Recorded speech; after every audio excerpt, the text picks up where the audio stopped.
Good evening everyone, it's your man of the hour, the man with the power, the living legend of scholarific scrutiny. Ladies and gentlemen, it is time for the VH Review, the best opinion pieces on the internet. That is a fact, and we can prove it with science.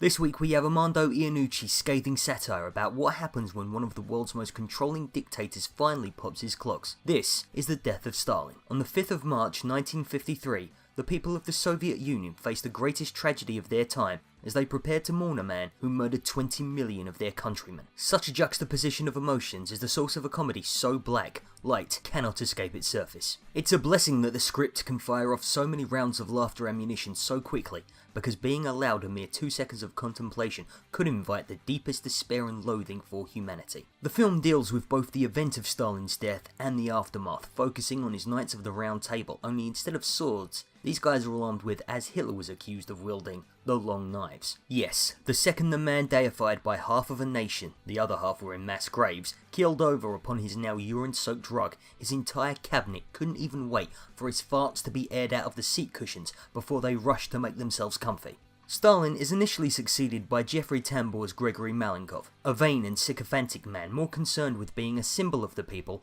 rather than a servant of them. Steve Buscemi is the destined Khrushchev, a man initially shown to wear pyjamas underneath his business suit, makes a chilling transformation from court jester into a man of calculating clockwork-like action after finding out his ideals have been co-opted by the sickeningly evil Laravenity Beria, played by Simon Russell Beale. The true star of the show, Beria, is to the cinematic portrayal of the Communist Party what Schindler's List's Eamon Goeth was for the Nazis.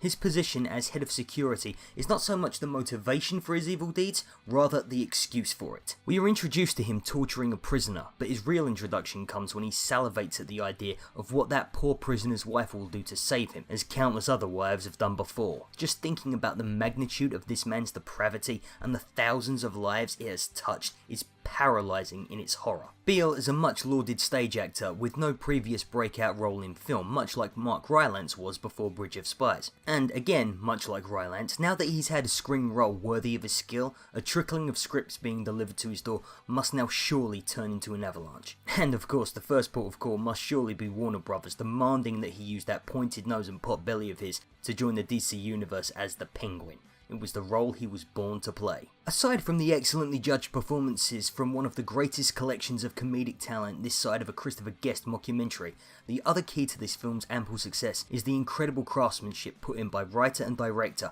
Armando Iannucci. Known for his farcical exposés on the stupidity of those who hold the most responsibility over our lives and societies, you wonder how his constant excursions down the path of political madness haven't driven him mad also.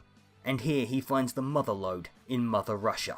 Here he directs a hurricane of a camera around the disaster zone of these men's tortured psyches. The camera keeps the audience's head on a constant swivel, forcing them to be as justly paranoid as the bureaucrats who are under constant threat of being dragged off to a firing squad. Even the film's bit players and extras are constantly running off screen as if the celluloid will be used as the evidence in their upcoming trials. Meanwhile, the camera constantly surveys its surroundings for potential victims. One of Iannucci's masterstrokes is that if no one in this film is going to speak Russian, then why the hell would they sound Russian? No one in this film speaks like they are from anywhere near that side of the Iron Curtain, all the Western actors choosing to keep their native accents or pitching one from nearby.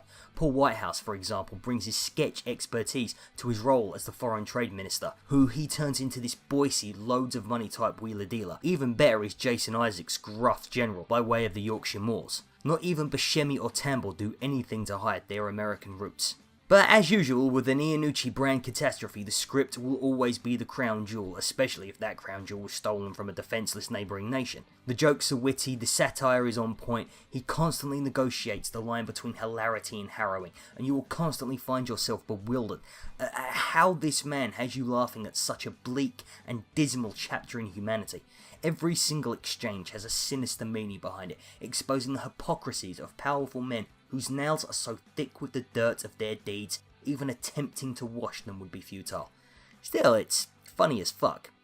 The Death of Stalin is one of this year's best films, one of the finest comedies I have seen all decade, and what this misses by the way of a Malcolm Tucker figure, it more than makes up with through mass executions.